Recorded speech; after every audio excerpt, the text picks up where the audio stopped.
You're listening to Built to Convert, the podcast where growth-minded marketers, founders, and creators come to level up.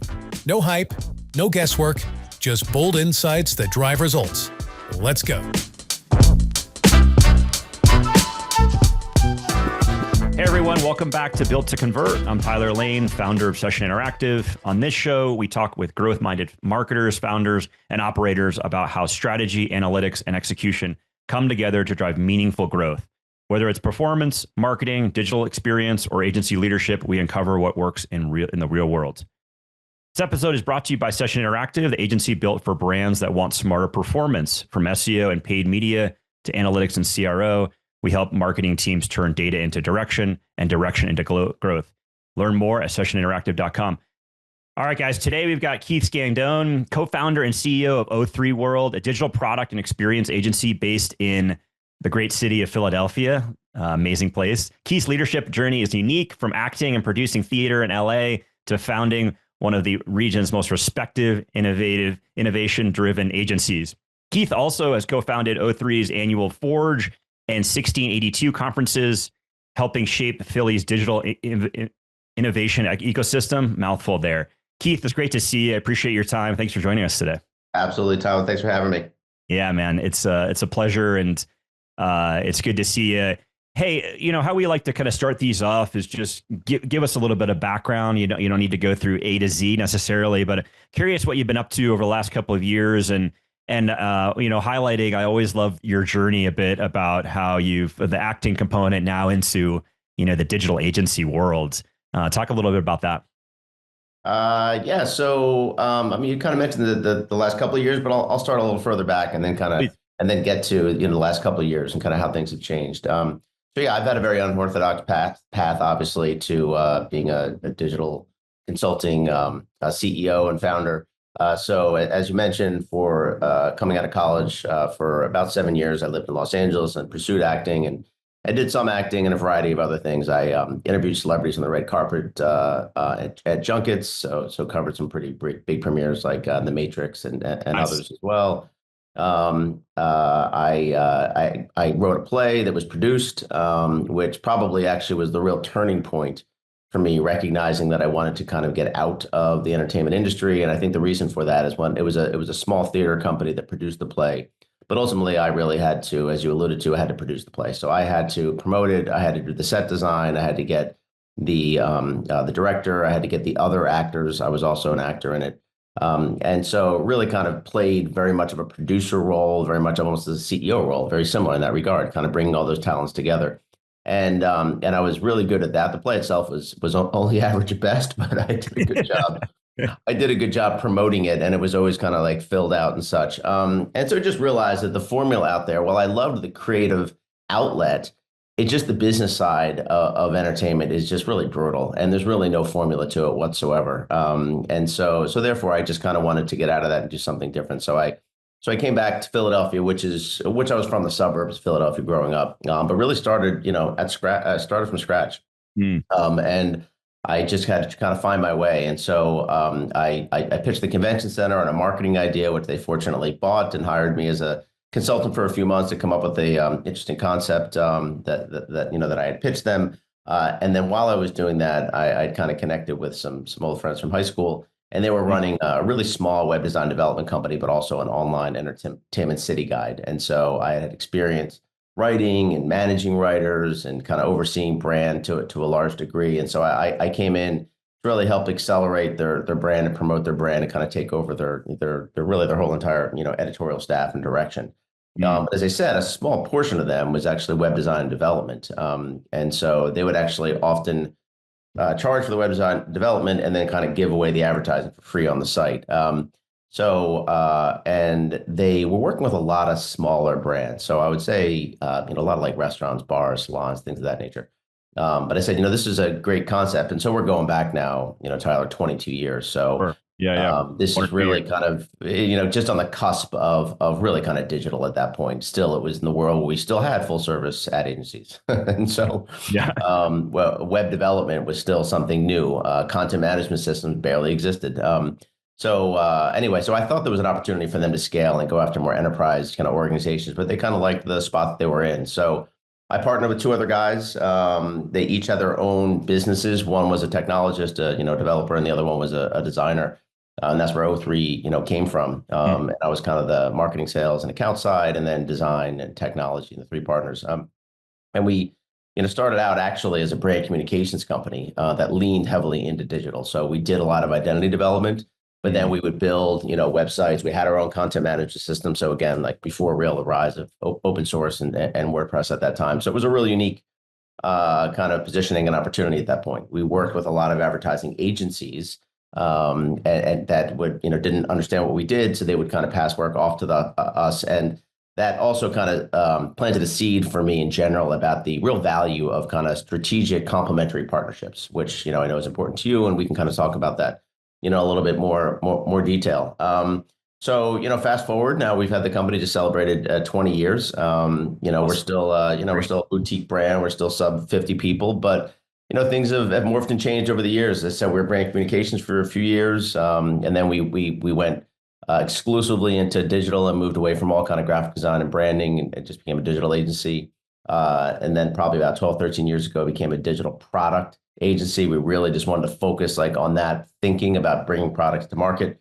And then, as you said, we kind of then transitioned to customer experience consultancy, digital experience consultancy. This positioning game, it ain't easy in our world. As you know, it's a saturated market, and kind of how to be able to stay ahead of the curve and be relevant and be able to position yourself as someone that is that people really kind of grasp and they really kind of understand is a bit of a challenge. And so in the last couple of years, as you kind of mentioned, things have changed quite a bit. COVID impacted us quite a bit, like it did for most people. We were a full-time in-house team in Philadelphia, and then obviously once COVID happened, we really became distributed pretty quickly. Not only were people not coming into the office, obviously, as regularly, but we're hiring people from really all over the country.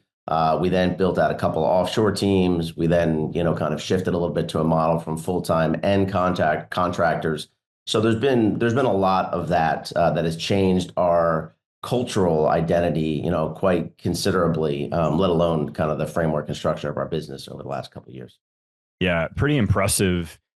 A lot of different takes there. I talk about like the inflection points, Keith, because O3, hey, first of all, congrats, 20 years. That's really impressive. And just the inflection points of understanding and knowing how to pivot the business. Or is it just as simple as listening to the clients? Is it as simple as networking and expanding your knowledge and footprint? How are you able to have that foresight to be successful in the market, to continue to pivot and to continue to just understand what clients really want? Talk to me about that, because you've changed a lot. And then we'll talk about the events too, because I know that's a big piece of what you guys do now. Well, it's funny. I'll bring up a quote from a mutual friend of ours, Will Reynolds. He used to say, I don't want to be number two at something. And so, because when he first started, and we've known Will dating back to the, our company's sort of inception, of been friends with him and worked with him quite a bit. So when they first started, though, they were doing, I think, like certainly design, maybe some website development as such, and SEO. And then they went away from all of that and focused just on SEO, because he felt that he was personally very passionate about that and very good at that and wanted to focus and specialize on it. So that's really always been my philosophy as well, Tyler. I think that there's still, to this day, which shocks me, there are companies that still try to hold on to this like all-in-one shop, and it's just not reasonable. I mean, it become such a fractured industry of specializations. I mean, when I started, we had, you were a designer. It wasn't you were a graphic designer and UX and UI and UX research versus UX architect versus, I mean, it has become specialized across the board. And so for us, we really wanted to dive deep, but stay narrow in our kind of capabilities. And so branding is an example, moving away from that. I thought we were really, really good at that, but branding is a really tough place to be in. And I think the biggest thing for us was, one, it's so subjective. When you're developing a logo identity for somebody, all of a sudden the person on the other end thinks they're an expert. And frankly, why not? I mean, it's their brand, and they're like, I don't like that orange. I don't like that green. I don't like, and so whereas when you move to digital, it's really more about data. Like you might not like it, but the reality is like there's only a certain amount of pixels to kind of go across this screen.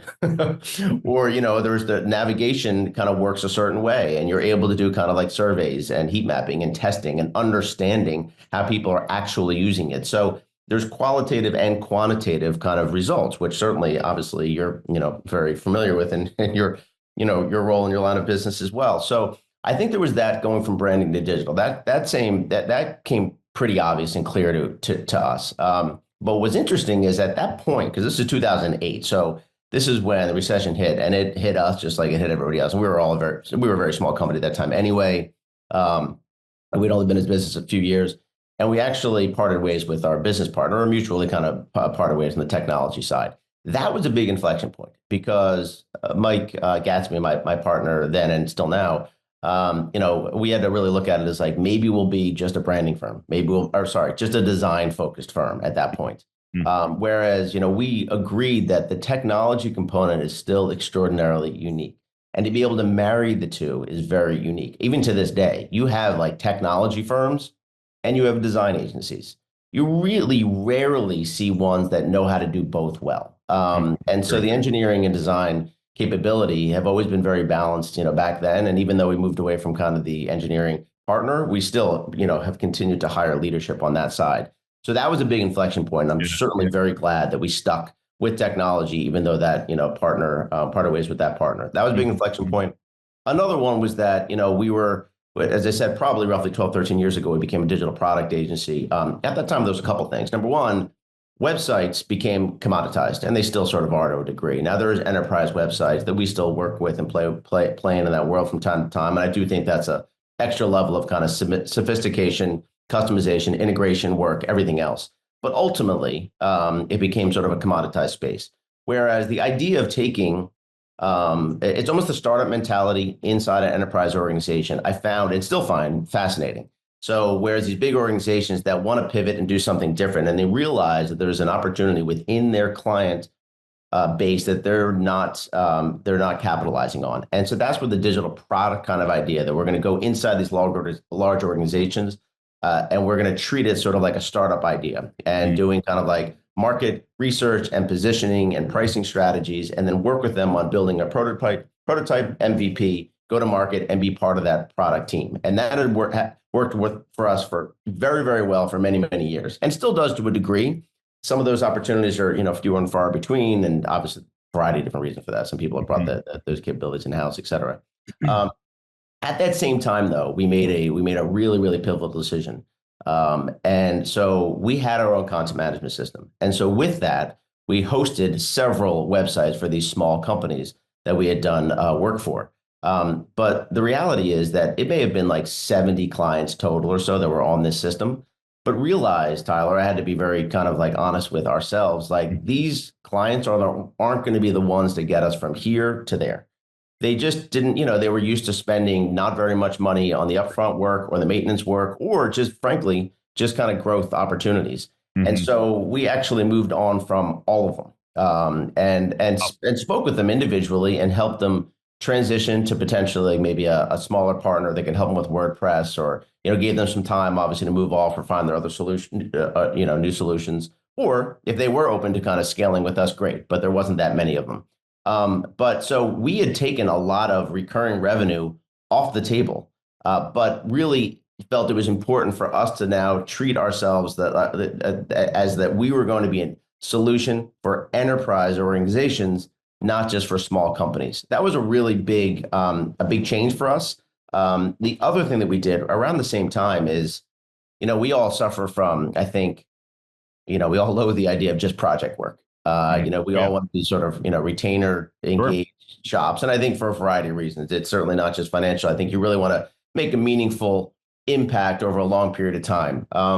And so for us, we were kind of focusing on the project to project stuff. When I really kind of spoke to the entire team, was like, look, we now have a great roster of clients. Like, let's spend more time with those clients. Let's build the relationship with those clients, expand inside of those organizations and provide more value.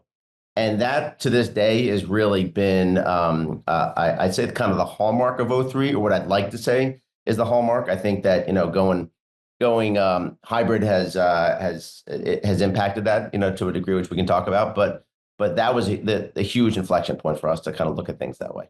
Yeah. Wow. Yeah. Just a lot to unpack there. Just great understanding of what those inflection points took. I mean, you parted ways with a partner, right? You had to make some serious decisions about your fit. I love what comes to mind is your ICP, right? Just really honing in. And it's like, okay, where do we want to go? We want to target enterprise. We understand there's a lot more customization, a lot more components there. And then also what comes to mind, Keith, is just like quality over quantity component. I think for so long for us in particular was like, I need to get to X amount of clients. Yeah. And then you look at other agencies like yourself and others too. They're like, hey, we only have 10 clients, and they're large, they're fully immersed. Yep. And you're more of like, your digital product, but you're kind of like a business consultant, if you will, with them, right? Absolutely. And that relationship. I mean, you're a connector, Keith, right? And you're deepening that core relationship. The rapport is incredibly strong. Obviously, the results and the product are strong as well.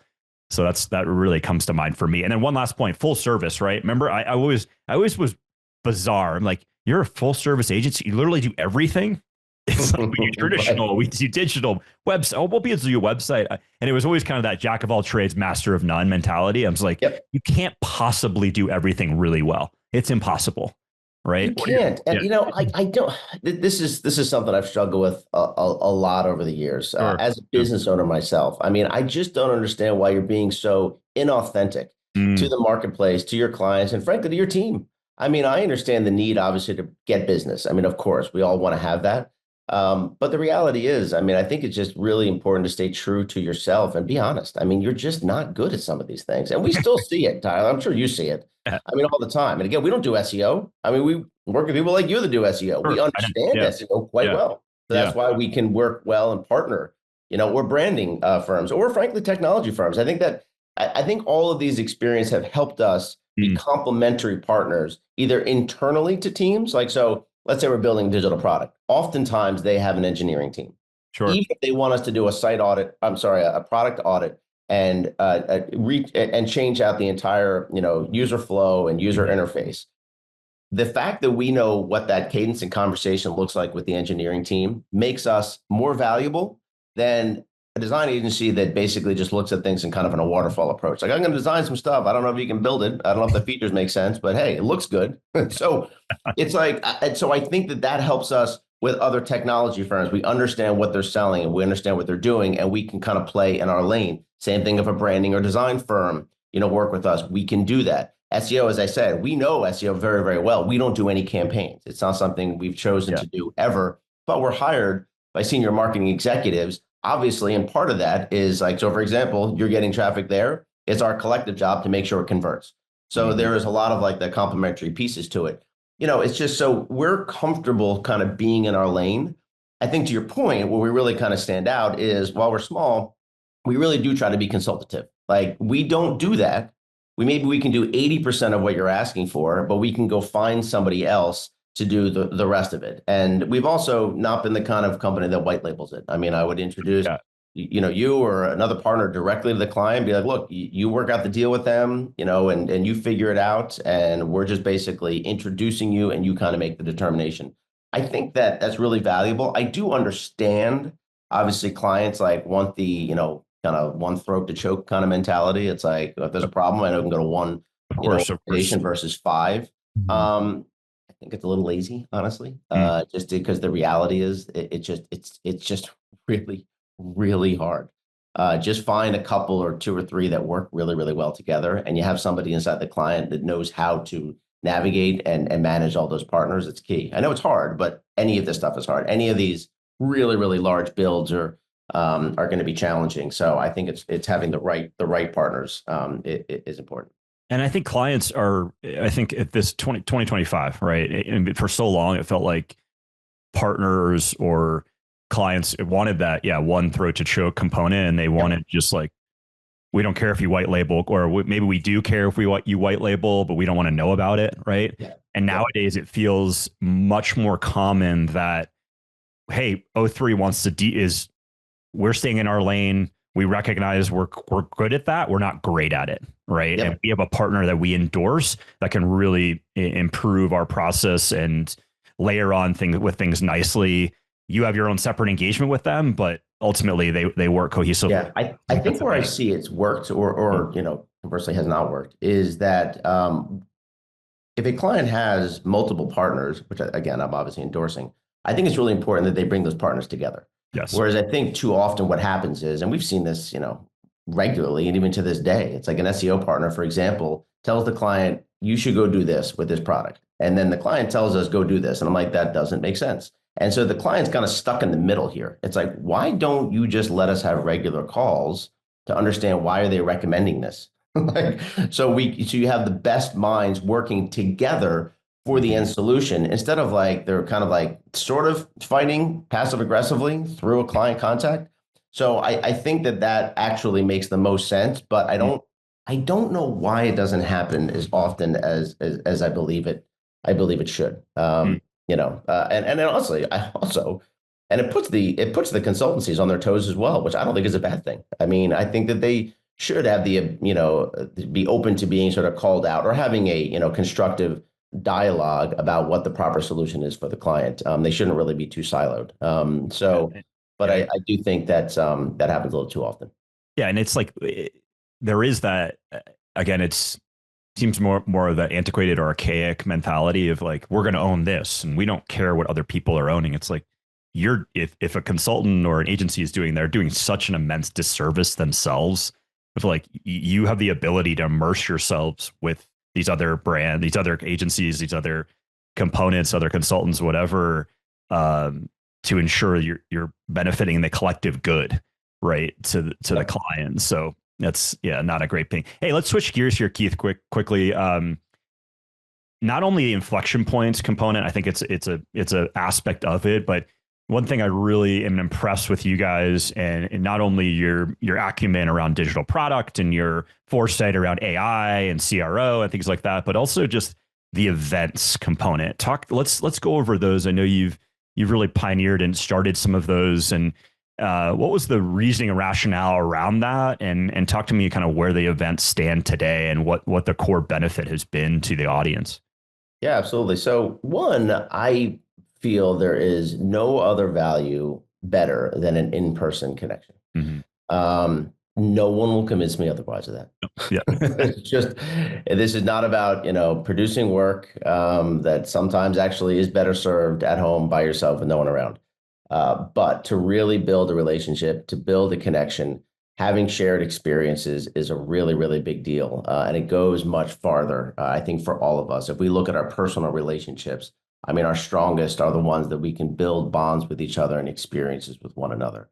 I mean, so, for example, you and I having this conversation is great and we're getting to know each other. But, when you come to Philadelphia this summer and we go out to dinner and we have conversations that are much broader, much deeper than this particular subject matter, we'll get to learn about each other that much more, probably open up different opportunities for each other that might even not be work related that much more. And you'll have just a level of kind of understanding and empathy for that human being much, much more. So I believe very strongly in the in-person connections, even more so because that's becoming antiquated in many ways, honestly. So I'm leaning into it even more. So the conferences have been great in a variety of different ways. So for me personally, I believe very much in not just in-person connection, but I believe in community sort of collaboration. When I came into this industry in Philadelphia, I didn't have any preconceived, notions, or I wasn't skeptical about like, well, if you're potentially a competitor, we shouldn't be friendly with one another. Like I break all those barriers down. And that doesn't mean everyone feels the same way when I contact them. But I believe, look, there's enough work to go around here. We're all being kind of open and honest with one another. None of us have like the perfect secret sauce that can't be shared. So let's kind of be all above board. So I really wanted to be sort of a thought leader when it came to bringing community together, when it came to bringing industry together. And quite honestly, I just don't think that most events and conferences are done very well, Tyler. And I think it's a combination of maybe the person or the company that puts it on makes it too much about them. I think that's a big deal for most of our conferences. We don't take any more than one speaking slot. So I think that's, a big deal. Or these conferences are put on by member groups. So basically the people speaking are just a bunch of members in the group. Like I've always been big about like there should be a separation between sort of editorial and sales, whereas the conferences don't really look at it that way. So there's a lot about that as well. I mean, we're a customer experience consultancy. While we don't do events for clients, I wanted the customer experience at these conferences to be very, very unique. And so we've done several over the years. The big ones that we've done, as you mentioned, Forge was a UX and a UI conference, mostly for practitioners that we did for 3 years at the Penn Museum. It was about 175 people were there. And that one, we had a very specific mission that we only wanted one person each year that was actually in Philadelphia. So we brought people in from outside of the city, outside of the area, the state, several people from the West Coast as well. And the experience that we gave the speakers was very important to us. So put them in a nice hotel, took them to speaker dinner, give them a nice kind of gift bag and such. And so their experience in Philadelphia, which many of them hadn't been to, was very, very, very positive. And I wanted them to take that back to their kind of friends and colleagues and such.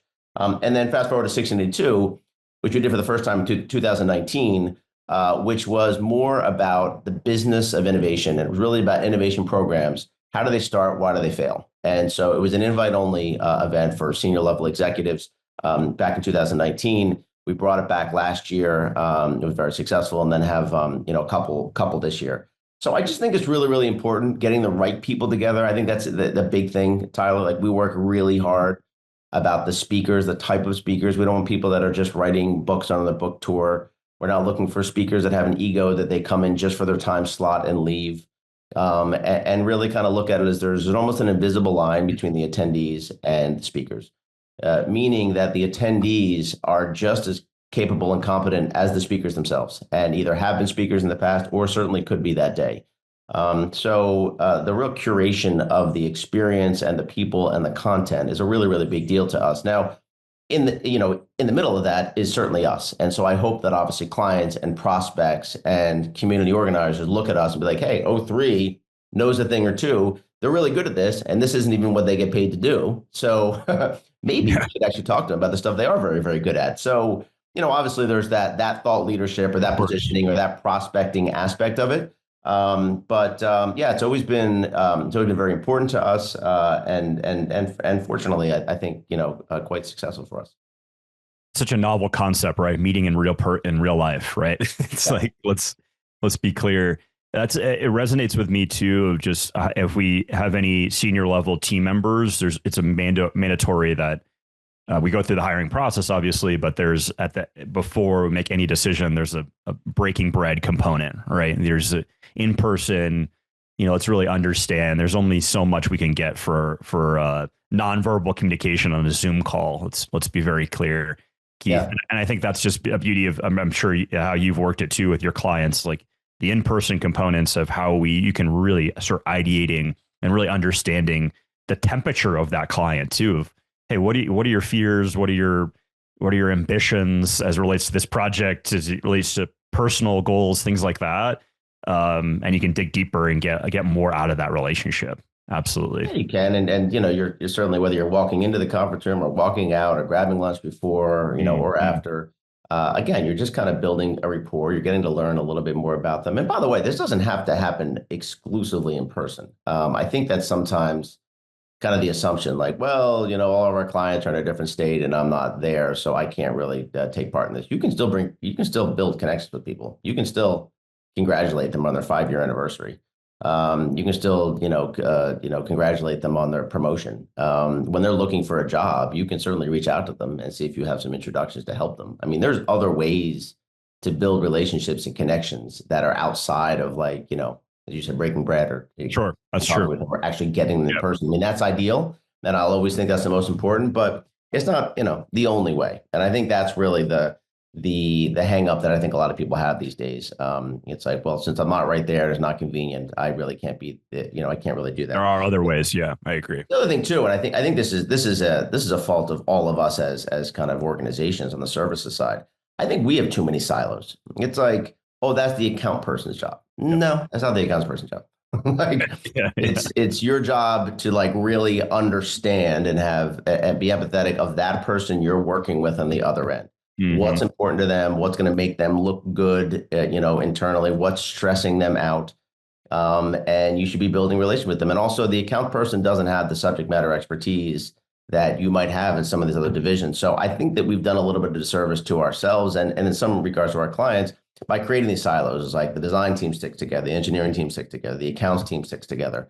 Opposed for it being a little bit more like listen, I mean, the accounts team should know a little bit more about what the designers and engineers are working on or what they're doing, what they're experimenting, what they're exploring, and vice versa. I think the design and engineering teams, as an example, should know more about the clients and what's important, and what's important to the company and the growth, and all of that. We all enjoy ourselves much more if we're working with people we like. So just Exactly. because they're a client doesn't mean we can't like them or we can't Yeah. build a rapport or kind of have something that's valuable besides just the work transaction itself. No, I agree 100%. Uh, Keith, talk to me about innovation a little bit. I mean, we talked about inflection points. Obviously, the hot topic in the room is around the trending acronym, that you know where I'm going, around AI. And is you guys have been in AI for a while. I mean, no one's a true expert in it, Sure, yet. sure. And if Yeah, people that assign that title to themselves, or that's a red flag, at least for me, for sure at this point. I Uh, agree. how do you remain innovative? How do you remain motivated to seek out and change up things? I mean, again, you've been through, we discussed it, a variety of inflection points that have changed the course of O3 and diversified your skill set, diversified your offerings.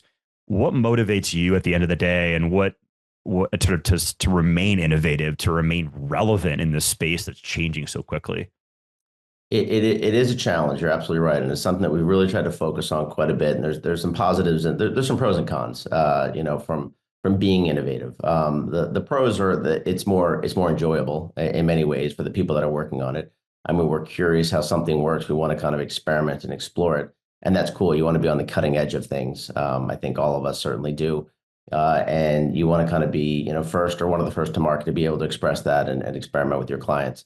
That's the positive side. The downside is that there's a lot of experimentation, and that experimentation doesn't often turn into anything of really, I guess, kind of value. But the downside is that you've churned a lot of time, you've churned a lot of money to Mm, really kind of get there. And so that's really the really hard balance, just in general, that we've always kind of navigated. And AI, to your point, I mean, it's moving at such an unbelievably fast rate. It's really hard. I mean, I think that, while we're a small, nimble team, we did get ahead of it early.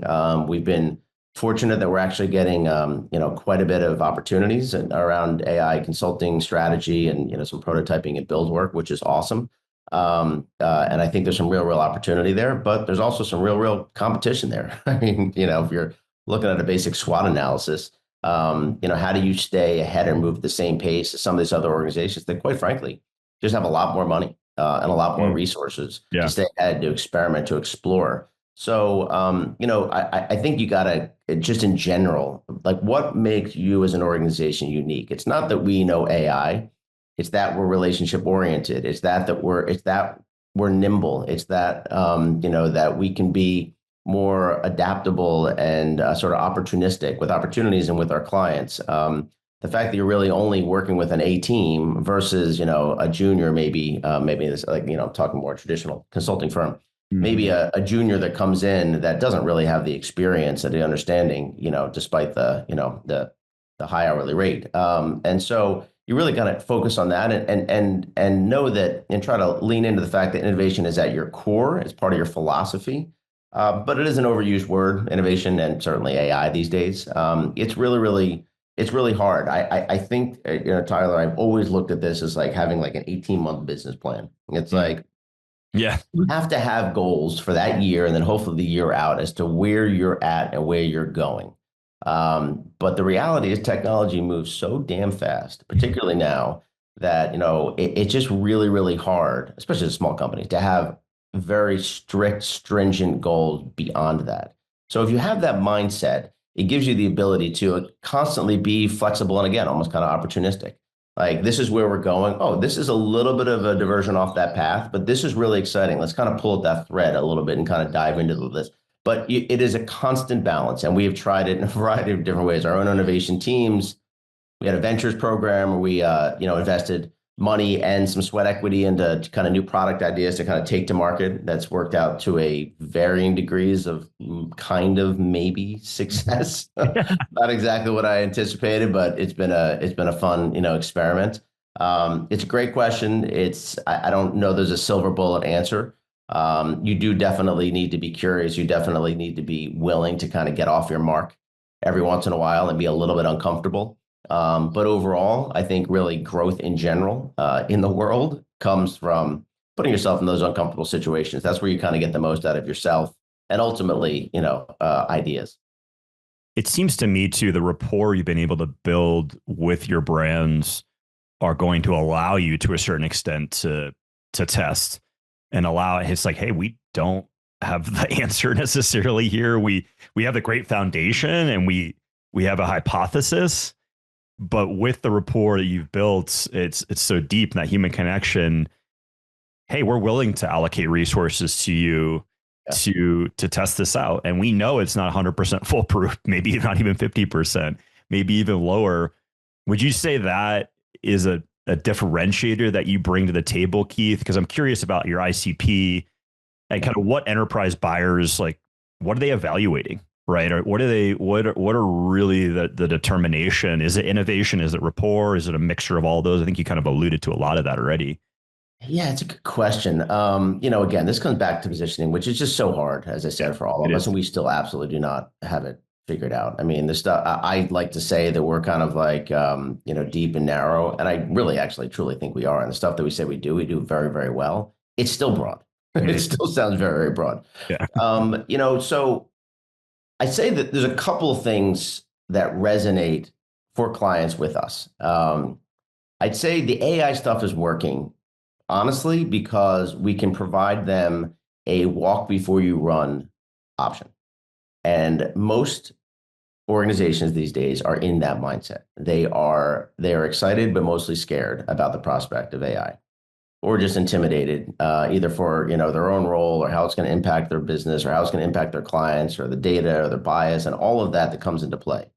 So let's just put us up against, like, let's say a very large agency or a very large consultancy. They're coming in with a very big team, a multi-year contract that's very expensive. That's very intimidating to clients these days. For us, I think for us to do like a workshop and then a strategy session, and then a prototyping, and then a small engagement or retainer. That is really kind of the comfort level that most organizations feel these days. And so they now look that, hey, these guys actually know what they're doing. They have a repeatable process. I can dip my toe in the water with my leadership team. I can let the board know that we've tried this.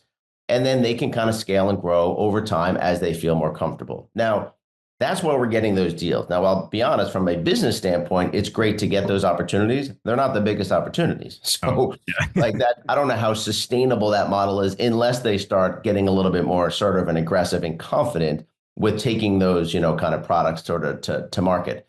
On the flip side, the more traditional stuff we've done for years, clients can only really see what's right in front of them. And what's right in front of them is typically a digital product or a major conversion issue in some digital product. And that product could be an employee benefits portal, a banking app, an enterprise website. I mean, you sort of name it. And so they then might come to us and be like, I have this problem with this thing. Can you help with this thing? It's our job to not only help with that, but we analyze and have those conversations. We're kind of looking, I use a term that I'm looking at, like, how digitally bankrupt are they behind this?